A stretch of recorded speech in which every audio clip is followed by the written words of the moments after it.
그 지난 시간에는 우리가 어쩌면 화두 중에서는 어려운 화두일 수 있나?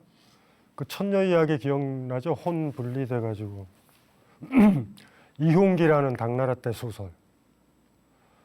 근데 그때도 얘기했지만 우리가 배우는 책들, 사람들이 떠드는 얘기들 같은 경우 보면 이홍기 같은 책들이다라는 느낌이 많이 들어요, 사실.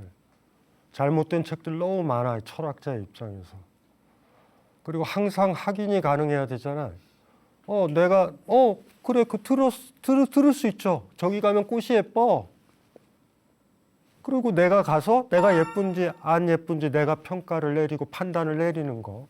이거 굉장히 사실 중요한 거고. 근데도 막 전해져서 그렇게 계속 내려와요. 그런 전설들이. 아직도 정신과 육체가 분리됐다라고 분리되고 내가 죽더라도 혼은 있을 거예요. 여러분한테 질문 하나 던져볼게요.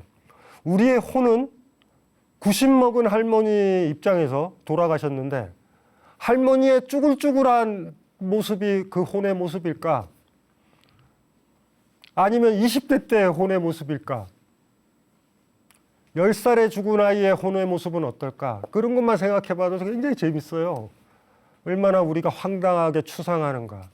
우리가 분명 본 거는 몸과 마음이라는 것, 그 장작불처럼 무슨 불처럼 같이 간다라는 거죠. 우리의 불이 힘이 약해진다라는 건 그 장작이 그 타 부분 빼고 새로 타는 부분들이나 그런 부분들이 약해졌다라는 거예요. 그리고 얼마 안 남았다라는 거이기도 하고요. 그리고 시간이 한참 지나면은 장작들 이렇게 떼봐서 아시죠? 시간이 한참 지나면은 장작들 이렇게 보관하면은 수분을 머금고 있습니다. 그래 초기에 탈 때랑은 다르잖아. 그러니까 젊었을 때 탔었을 때 막 연기도 나고 막 그런 불이 나다가 시간이 지나면 그것들이 열기를 받으면서 그 불들이 어떻게 되는지 아시겠죠? 장작이 뽀송뽀송 마르잖아. 나이 든다라는 것들도 그런 느낌인 거예요. 불은 이렇게 지속되지만 내 몸이라는 것들도 건조해지면서 잘 타게 되는, 어떻게 되면은. 그래서 너무 근사하죠, 그런 것들이. 그러니까 불교라든가 선불교의 근본적인 가르침들이. 그리고 까먹지 말아야 될 게 실질적으로 아까 얘기했었던 그런 전통, 아주 강한 전통. 너희들은 본 적이 있느냐? 모닥불은 본 적이 있지만, 그쵸? 장작불을 본 적은 있지만 장작을 뺀 불을 본 적이 있느냐라고 물어보는 거야. 근데 이게 참 힘든 말이에요. 그래도 장작을 빼도 불은 있는 거 아니에요? 라고 그냥 누군가가 또 우길 수도 있어. 본 적도 없으면서. 이게 갑갑한 거야. 이게 강요를 못 하는 거야. 시다르타의 답답함을 아셔야 돼요. 아유, 얘야. 없는 걸 보지 마라. 초기의 암경을 보면요. 시다르타가 공하다라고 표현을 쓰거든요. 비일공자. 그거는 없는 거예요. 없는 거. 없다, 그런 거는. 그런 거는 없다. 그런데 그걸 강요 못 하잖아. 장작도 장작대로 있고요. 불도 불대로 있어요. 불이 진짜예요. 장작이 진짜예요. 이렇게 싸우잖아. 얘들아, 장작불은 본 적이 있다. 장작불이 있으면 그 장작을 연료라고 할 수도 있고 거기에 나온 불도 얘기를 할 수 있지만 장작불도 없고 섣불도 없고 이런 것도 없는데 어느 게 진짜냐라는 얘기를 왜 하느냐. 같이 간다. 이런 얘기가 시다르타 얘기에 사실은 많이 나오죠. 본 적이 없다. 섭, 쓰레기, 종이, 가스, 초, 기름을 떠나서 불을 본 적은 없다. 그 연료를 떠나서. 근데 시다르타가 얼마나 깝깝해. 그래도 불은 있어요 라고 우기니까. 근데 그걸 강요를 안 해요. 제가 누누이 강조하잖아. 아난한테 했던 얘기. 꽃같이 보면서. 시다르타는 꽃이 무상해 보이니까. 이건 무상한 거야. 그랬더니 아난한테 또 물어보는 거죠. 아난아, 이 꽃 예쁘지? 이 꽃 무상하니? 그 아난한테 듣고 싶은 거예요. 아난이 그러잖아. 네, 무상합니다. 그 얘기를 딱 들었을 때 아우 얘가 무상을 제대로 보고 있는 건지, 내가 세상은 무상하고 덧없는 거다, 영원하지 않다, 불변하지 않다를 떠들었기 때문에 안 하니 떠드는 건지 모르잖아. 그러니까 이 친구가 참선하러 간다고 그럴 때 그걸 하나씩 해주잖아요. 네, 그 꽃은 예쁘고 무상해요 라고 했을 때, 아나나 제발 너 혼자 있을 때 그 꽃이 진짜로 무상하고 아름다운지 있는 그대로 봐라. 그게 너 혼자 수행하는 방법이다 라고 얘기해 주는 거. 이게 시타르타의 생각이죠. 선불교의 특징을 화두를 통해 가지고 언어가 잘못 나잖아요. 우리말은 쓸 수 있죠. 예를 들면 쓰레기 뿔 그러면 두 가지가 결합돼 있잖아. 쓰레기 있고 불 있고. 그 있을 것 같아. 제가 누누이 얘기했잖아요. 번개가 친다라는 말 기억나요? 비가 내린다라는 말 기억나죠? 우리 언어 그렇게 쓰잖아. 그러면은 언어를 그렇게 쓰다 보면 이런 착각에 빠져요. 비가 안 내린다, 비가 내리지 않는다 쓸 수 있죠. 그러면 무슨 생각에 빠지냐면 어딘가 비가 있는 것 같아. 안 내릴 뿐이야. 그런 게 있나요? 내리지 않는 비를 본 적이 있나요? 내려치지 않는 번개를 본 적은 없잖아. 그러니까 딴 사람들 언어를 듣거나 뭐를 듣거나 이렇게 되면은 그렇게 해가지고 마치 불변하는 영혼이 있는 것처럼 착각한단 말이에요.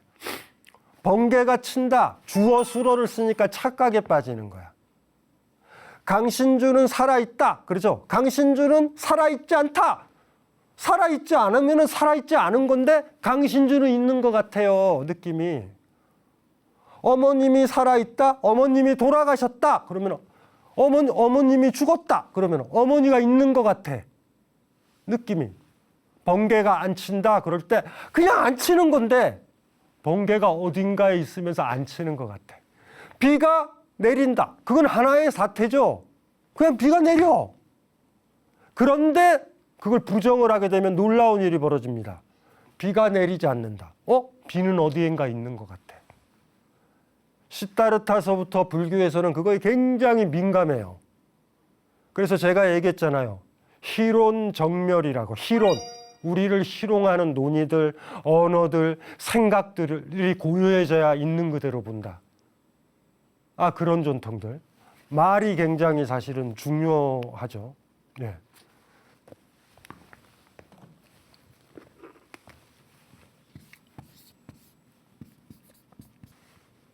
시타르타가 대답하지 않았던 14가지의 퀘스천들이에요.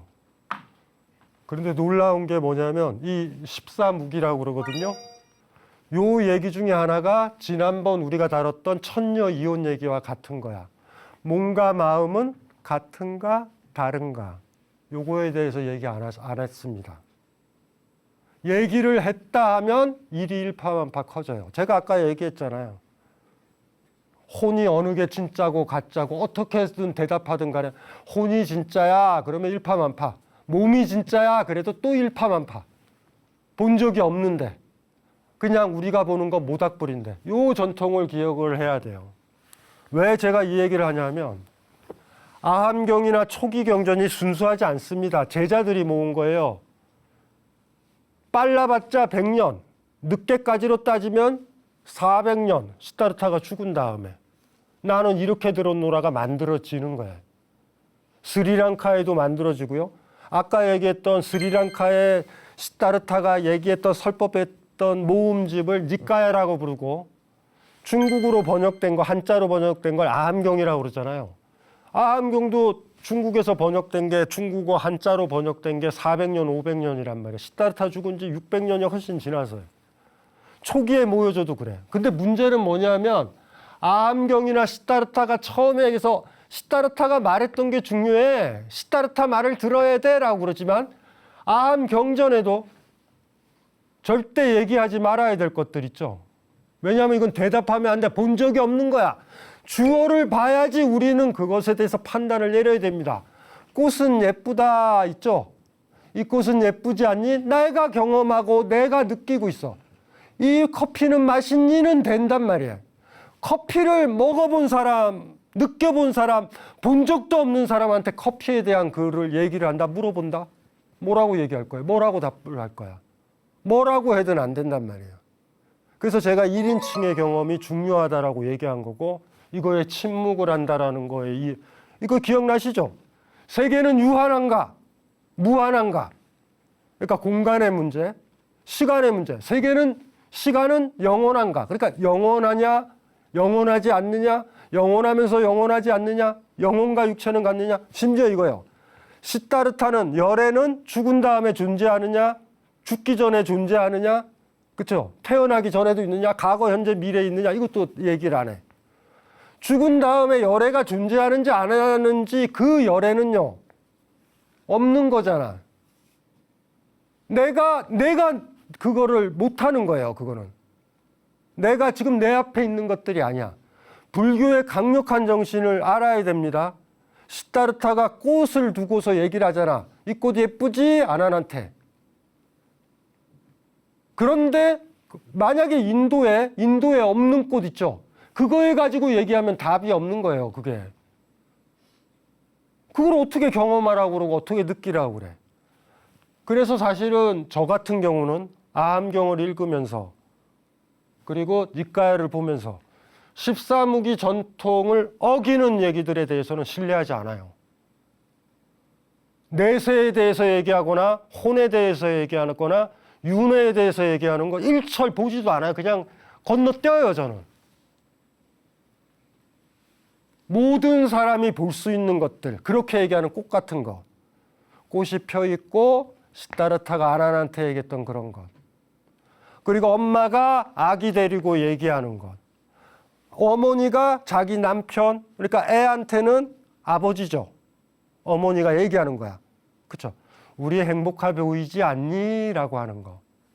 부부는 이렇게 살아갈 수 있지 않니? 라고 얘기하는 거. 무슨 말인지 알죠? 그거는 가능하다고. 얘야 이게 보이니? 얘야 딸아 엄마의 삶이 보이니? 아빠의 삶이 보이니? 어떻게 살아가고 살지도 않는 삶에 대해서 그렇게 코멘트 달게 되면 일이 복잡해진다고요. 까먹지 맙시다. 지난번 배웠던 교훈을 까먹지 말자고요. 모닥불을 부정하지 않고요. 쓰레기불을 부정하지 않아.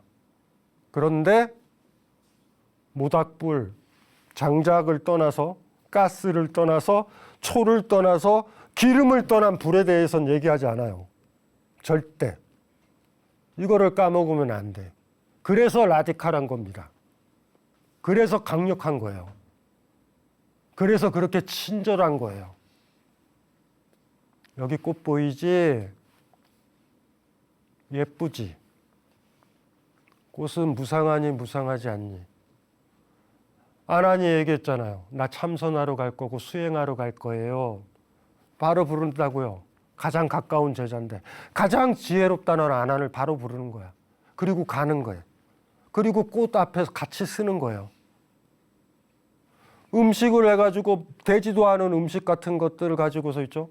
엄마가 해줄 수 있는 거 이거 맛있니? 라고 물어보는 거. 이해되죠? 엄마는 맛있는데 맛있으니까 이거 맛있어 먹어봐 딸한테 그럴 수 있잖아. 그렇죠? 그때 내가 얘기하는 건 뭘까요? 딸도 맛있었으면 아니에요. 내가 맛있으니 얘가 맛있을 가능성이 많죠. 그리고 그 음식을 줘. 아이가 먹어봐. 아이가 이럴 수도 있어. 별거 아니네요. 그렇게 맛은 없어. 엄마가 화나요? 화 안 납니다. 아이가 자기 얘기하잖아. 그러면 다음에도 근사하게 만들어주면 되니까. 요 친절한 전통이, 요 바닥이 불교가 가지고 있는 교조적이지 않은 측면들. 네가 경험하는 게 중요하다. 그래서 이 14가지 대답 안 해요. 붓다의 침묵이야. 시타르타의 침묵이야. 말을 했다 하면 얘는 더 복잡해져. 불에 대한 이야기를 계속 떠들면 불 없어. 그래도 그 얘기를 하는 순간 그 아이가 그걸 믿겠냐고. 불이 있다라고 생각하는데. 그러니까 시타르타가 해줄 수 있는 게 별거 없잖아요. 야 여기 모닥불 있잖아. 그치? 모닥불 봐. 여기 쓰레기불 있잖아. 섣불 있잖아. 얘야. 왜 이 얘기를 할까? 불 자체는 없다 얘야. 모닥불이 있고 섭불이 있고 쓰레기불이 있고 가스불이 있다.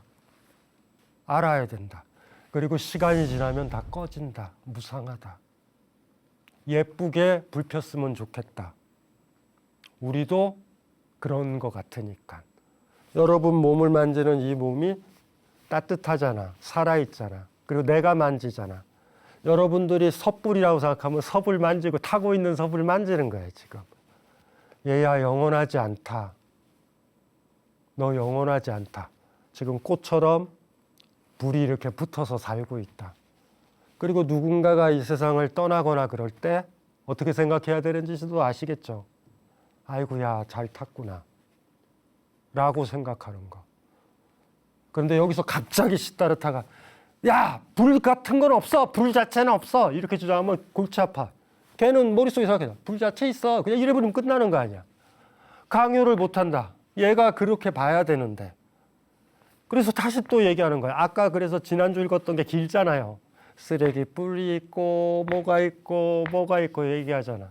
초기 암경, 초기 경전들을 보면 그런 반복되는 구절이 난 너무 예뻐요. 마치 이런 식이야. 진달래 있고 민들레 있고 있지 않니? 막 그런 게 들어와. 막 그런 얘기를 안 해요. 꽃 자체, 플라워 자체 이런 얘기는 안 해. 그거를 머릿속에 넣어놓으면 될 것 같아요. 아, 이거 왜 침묵을 했을까? 요거 대답하기 시작하면 일파만파 커진다 진짜 일이요. 그거와 관련된 화두를 오늘 보겠습니다.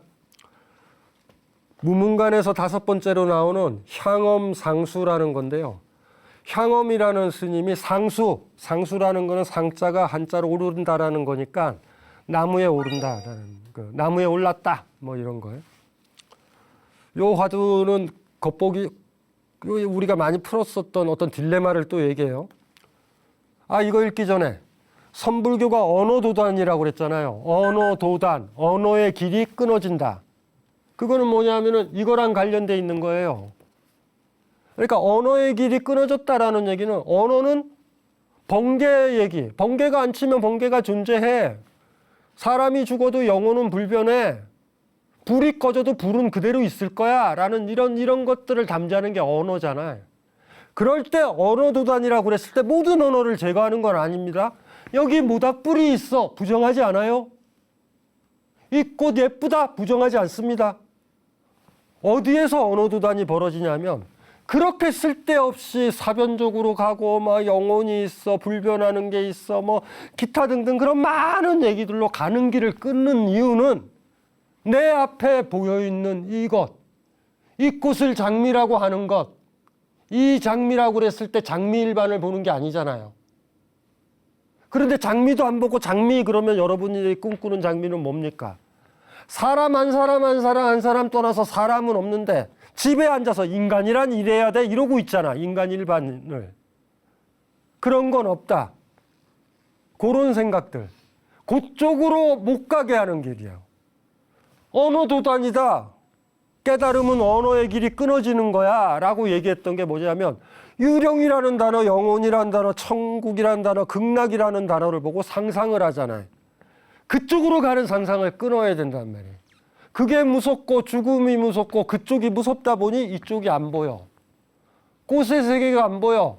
병들어 있는 어머니나 늙어가는 사람들의 세계가 보여야 되는데 나중에 죽어가면은 뭐 영혼만 남아서 영원할 거야. 그러면서 안 돌봐. 지금 마지막 보는 거다라고 더 돌봐야 되는데.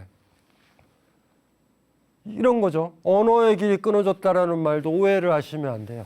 간혹 가다가 선불교는 뭐 이렇게 언어의 길을 끊고 화두를 만들어서 딜레마를 만들어서 언어의 장벽을 뚫으려고 그러면서도 왜 이렇게 말이 많냐? 왜 지네들은 말을 쓰냐? 이러면 안 돼. 시다르타도 14무기라고 그랬지만 말이 많습니다. 사람들의 아픔에 대해, 병든 거에 대해 말이 많습니다. 고통에 대해. 그래서 그렇게 경전이 많은 거죠. 그래서 불교나 이렇게 선불교를 들어갈 때 이거를 잊지 마시고요. 자, 이거 한번 볼게요. 향엄하상이 말했다. 가령 어떤 사람이 나무에 올랐는데 입으로는 나뭇가지를 물고 있지만 손으로는 나뭇가지를 붙잡지도 않고 발로도 나무를 밟지 않고 있다고 하자. 나무 아래에는 달마가 서쪽에서부터 온 의도를 묻는 사람이 있다. 대답하지 않는다면 그가 질문한 것을 외면하는 것이고, 만일 대답한다면 나무에서 떨어져 생명을 잃게 될 것이다. 바로 이런 경우에 어떻게 대답할 것인가? 전형적인 화두예요. 느낌이 뭔지 알죠? 아주 높은 나무에 입으로 나뭇가지를 물고 있어. 손으로도 잡고 있지도 않아. 그리고 굉장히 높아서 발도 땅에도 안 닿고 심지어 발도 이 나무에 걸치지도 않아. 근데 지나가는 사람이 또 묻는 거야. 또 달마가 또 나왔어요. 달마가 서쪽에서 중국으로 들어왔으니까 온 까닭이 뭔지를 묻는 거야. 뻔하죠? 입을 뜨면 추락해. 그리고 말을 안 하면 어떻게 돼요? 말을 안 하면은 그 사람을 외면하는 거야. 여기까지는 상관없어. 그냥 말 안 하고 있으면 되니까. 근데 질문의 마지막은 또 강요를 하죠. 어떻게 대답할 것인가? 이 대답을 하라는 거야. 그러니까 딜레마는 뭔지 아시겠죠? 말은 해야 돼. 근데 말을 하는 거는 그 물어보는 사람을 무시하지 않는 거지. 근데 말을 했다 그러면 내가 추락해. 그 대답을 안 하면 나는 무사해. 그쵸? 그 사람을 무시하는 거야. 불교가 자리 이타라고 그랬잖아. 나 살려고 그 사람이 절절한 질문이면 자비를 행하지 않는 거잖아요. 이런 딜레마를 만든 거예요. 와, 어떤 상태인지 아시겠죠? 자, 어떻게 하실 거예요? 네? 그러니까 이 화두를 글자 그대로 풀자고. 어떻게 하실 거예요? 저는 아주 쉽다고 보거든요. 일단은 손으로 나무를 잡아. 물고는 있고. 그리고 그 다음에 발로 또 나무를 다시 또 잡아. 그리고 나. 이해되죠? 얘기해 주면 되잖아. 사실은 이 화두는 쉬워요. 안 그래요? 그러니까 가지를 물고 있잖아. 손도 떨어져 있고 발도 떨어져 있잖아. 지금 추락도 안 해야 되는 거 아니에요. 추락 안 하는 방법이 뭐 있어. 손으로 잡으면 돼. 이해되죠? 그리고 얘기해주고 그 사람 가면 다시 물고 이렇게 놓으면 되잖아. 원칙적으로. 그럼 뭐 문제가 있어. 그냥 이렇게 들어가도 돼요. 깔끔하게. 그런데 이 화두의 특징이 하나 있어. 지금 매달려 있는 이 사람은 어디를 쓰고 있어요? 입을 쓰고 있지. 이 화두가 가진 매력은 거기에 있다고. 우리가 생각을 하는데요. 우리가 잘못 생각하면 안 돼. 이 화두의 특징은 뭐냐면요. 입만 쓰고 있잖아요. 지금 입만. 입에만 힘을 쓰고 있잖아. 와, 이게 이 화두가 가진 묘미예요. 뒤쪽 화두에 야, 말을 안 해도 너 잘못된 거고 말하면 너 추락해. 이게 화두의 핵심이 아니라 원래 이 사람의 상태가 어떤 상태냐면 입만 쓰고 있는 인간인 거야, 지금. 우리가 불교에서 우리가 행위를 할 때 세 가지 행동이 신구의라고 그래요. 몸으로 하는 행동, 신업, 구업, 입으로 하는 행동, 마음으로 하는 행동,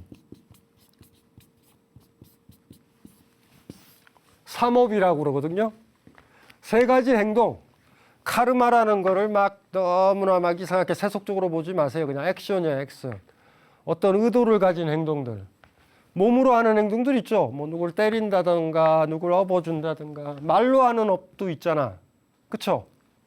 너 죽여버릴 거야. 저주한다든가 이런 것도 있고 욕한다든가. 아유, 당신 너무 예뻐요 라고 얘기하는 거라. 너는 내가 본 애들 중에 제일 떼지야. 뭐 이런 얘기 한마디 해가지고 상대방한테 영향을 줄 수도 있잖아요. 의도 있잖아. 마음으로 짓는 거. 문제는 이 마음으로 지으면 신이나 구로 다 나오죠, 사실은. 이게 구업과 사실은 관련된 얘기예요. 요거 재밌다. 요거 굉장히 재밌다. 무소유라고 하기도 하고 뭐라고도 하잖아. 말을 가만히 생각을 해보셔야 돼요. 그러니까 이게 뭐냐면 스님들이 무건수행하잖아요.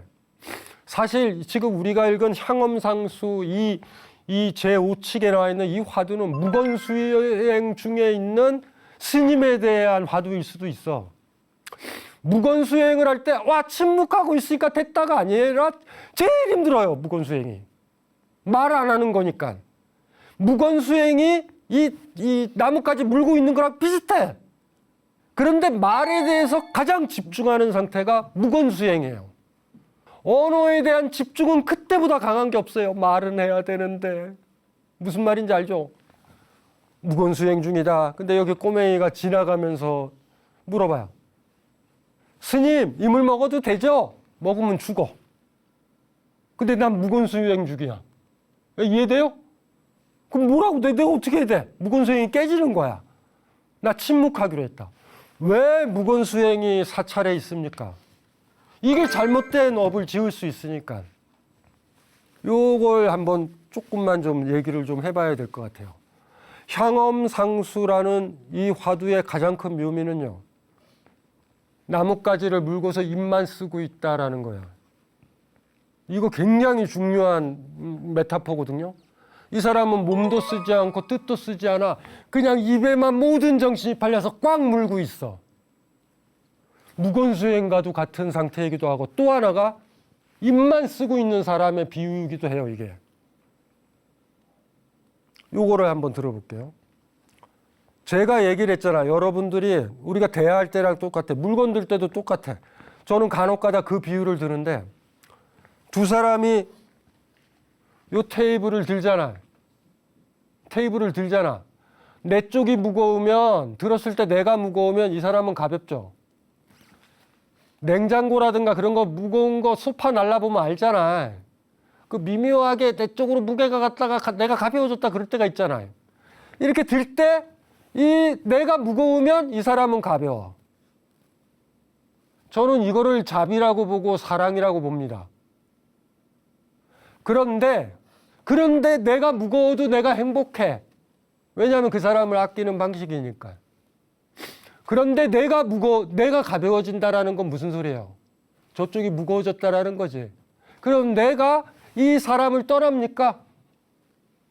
이 사람이랑 같이 있으면 나는 항상 가볍고 경쾌해. 그런데 내가 이 사람을 아끼고 좋아하면 내가 가벼운 거 못 견뎌요. 내가 더 힘드는 게 나.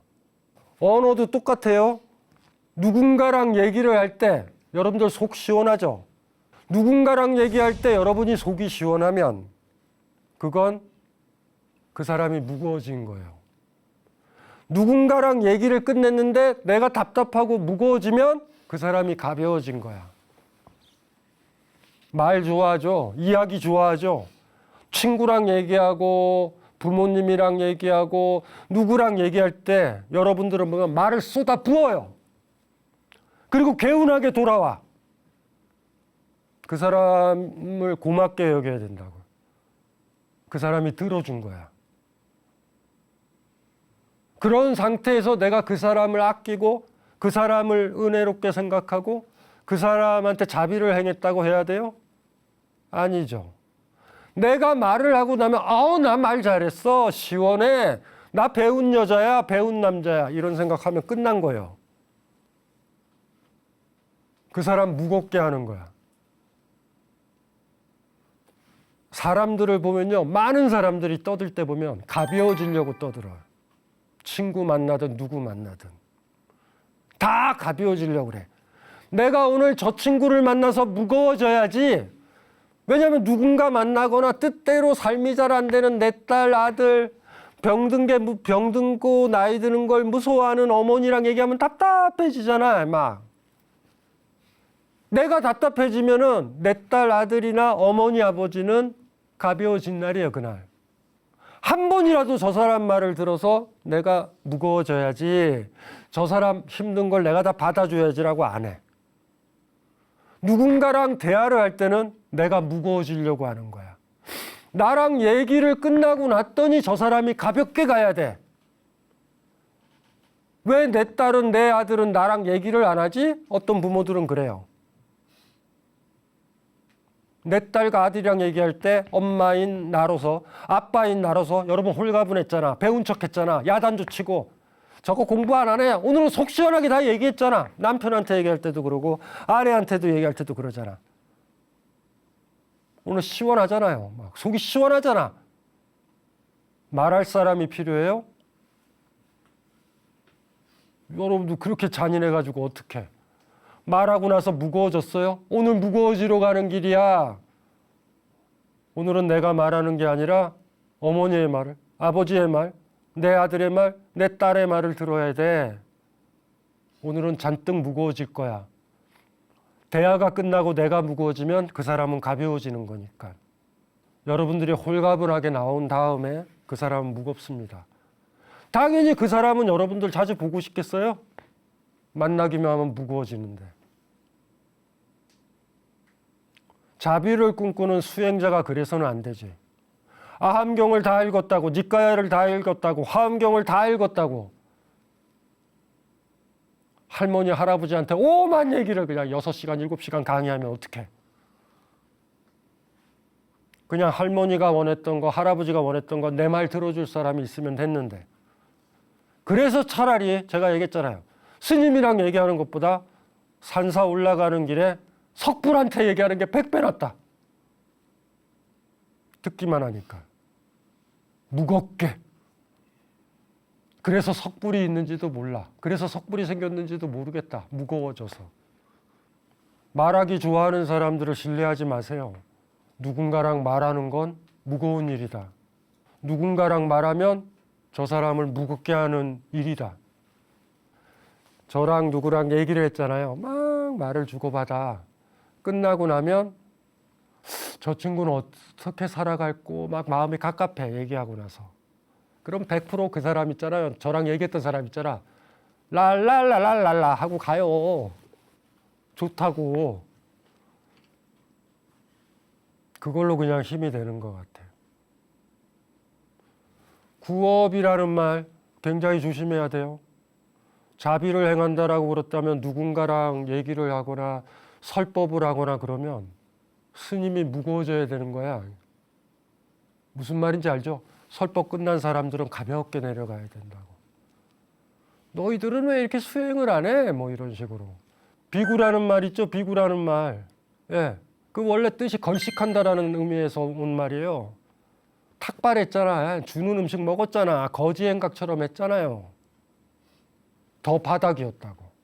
왜 바닥이었을까? 그런 생각들. 향엄상수라는 이 화두를 보면서 표면적으로는 아주 쉬워요. 나뭇가지를 물고 있다.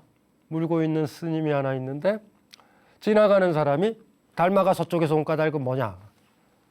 근데 말을 안 하면 그 사람을 무시하는 거고 말을 하면 자기가 떨어져. 어떻게 대답할 거냐. 제 말이 맞아요. 이렇게 내려와가지고 얘기하고 다시 올라가면 돼. 그런데 저는 이 화두를 보면서 무서운 게 그런 거야. 입을 물고 있다. 입으로 나뭇가지를 물고 있고 온몸으로 바치고 있다. 그 비유는 무엇일까? 와, 이 매달려 있는 사람, 입 쓰는 사람 아닌가? 입에만 힘을 쓰는 사람 아닌가? 그게 무건수행이든 뭐든 간에. 언어에 사로잡혀 있는 사람, 강하게 사로잡혀 있는 사람. 그런 생각들이 요 화두를 보면서 사실은 많이 들었어요. 말 함부로 하지 맙시다. 옛날에 기억나시나요? 우리 저기 그 말 잘못했다가 여우됐던 얘기. 그게 뭐였었죠? 백장야호라는 얘기. 백장 스님 얘기. 네? 인가에 어둡지 않다라고 얘기. 인가에서 초월한다. 어둡지 않다라고 대답해야 된다. 잘못 말해서 벌을 받아가지고 여우가 돼가지고 그 사찰 주변에 계속 여우로 살다가 그 사찰에 새로운 스님이 올 때마다 물어봤다가 백장 때 깨우쳤다는 거 기억나죠? 말 잘못하는 거 위험한 겁니다. 굉장히 조심스럽게 해야 돼요. 이거. 언어에 대해서 우리가 생각을 할 때 왜 시다르타가 14무기를 얘기를 했을까? 왜 이거에 대해서 침묵을 했을까? 왜 항상 친근하게 그렇게 얘기했을까? 우리가 아는 것처럼. 사랑을 안 해본 사람은 딸한테, 아이한테 사랑은 뭐냐라고 얘기하지 마세요. 네, 그런 추상적인 사랑 얘기하지 말아요. 내가 네 아버지를 사랑하고 이게 나는 사랑이다. 나는 네 아버지를 사랑해. 라고 얘기를 하면 돼. 딸이 똑같이 흉내내나요? 그렇진 않아. 왜냐하면 나의 사랑은 가스불이고 딸의 사랑은 촛불이니까. 그런데도 알죠. 그런데 사랑 하나도 못 해본 인간들은 가스불의 불 색깔만 생각해서 그렇게 사랑 안 하면 안 된다고 강요하고 떠들고 그게 사랑이라고 생각을 해. 멍청한 사람들의 사랑도 있고요.